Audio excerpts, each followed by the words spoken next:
ખેડૂતો માટે એક માઠા સમાચાર આવી રહ્યા છે, જેમાં આગામી સમયમાં જૂનાગઢમાં માવઠાની શક્યતા વ્યક્ત કરવામાં આવી રહી છે। જૂનાગઢ કૃષિ યુનિવર્સિટીના હવામાન વિભાગના નિષ્ણાંત તિમંત વગાસિયા દ્વારા આ આગાહી કરવામાં આવી છે। આ માવઠાની શક્યતાને લીધે ખેડૂતોમાં હાલ ચિંતાનું મોજું ફરી વળ્યું છે। પોતાના પાકને બચાવવા માટે હાલ ખેડૂતો માર્ગ શોધી રહ્યા છે।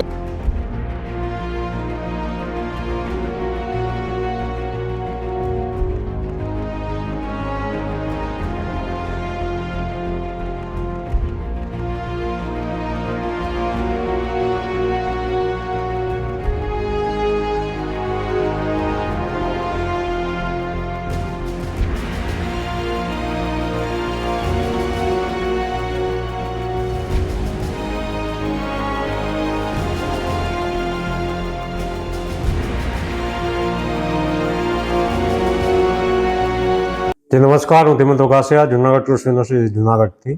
હાલ જે આપણે હવામાનની વાત કરીએ તો છેલ્લા 2 દિવસથી જે લઘુત્તમ તાપમાન, જેને આપણે મિનિમમ ટેમ્પરેચર કહીએ છીએ, તો આ તાપમાન છે એ 12 ડિગ્રી આસપાસ રહેવા પામેલું છે। તેને લઈ અને જે ગિરનારમાં તાપમાન છે એ 7 ડિગ્રીની આસપાસ આ તાપમાન રહેવા પામેલું છે।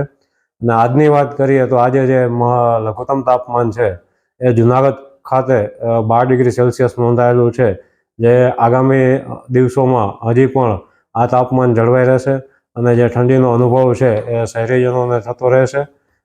તેમજ હાલ એક અરબી સમુદ્રમાં એક લો પ્રેશર હવાનું હળવું દબાણ બનવાની શક્યતાઓ છે, જે આગામી દિવસોમાં ઉત્તર અને ઉત્તર પશ્ચિમ તરફની અને પછીથી ઉત્તર પૂર્વ તરફની એની ગતિ રહેશે। તેને લઈ અને તારીખ 7 આસપાસ એક પશ્ચિમી વિક્ષોભ અને અરબી સમુદ્રની સિસ્ટમને લઈ અને રાજ્યમાં અમુક ભાગોમાં કમોસમી વરસાદ અને વાદળછાયું વાતાવરણ થવાની પણ શક્યતાઓ રહેશે। અને ઠંડીનું પ્રમાણ છે એ આગામી સમયમાં 12 થી 13 ડિગ્રી આસપાસ જળવાઈ રહેશે।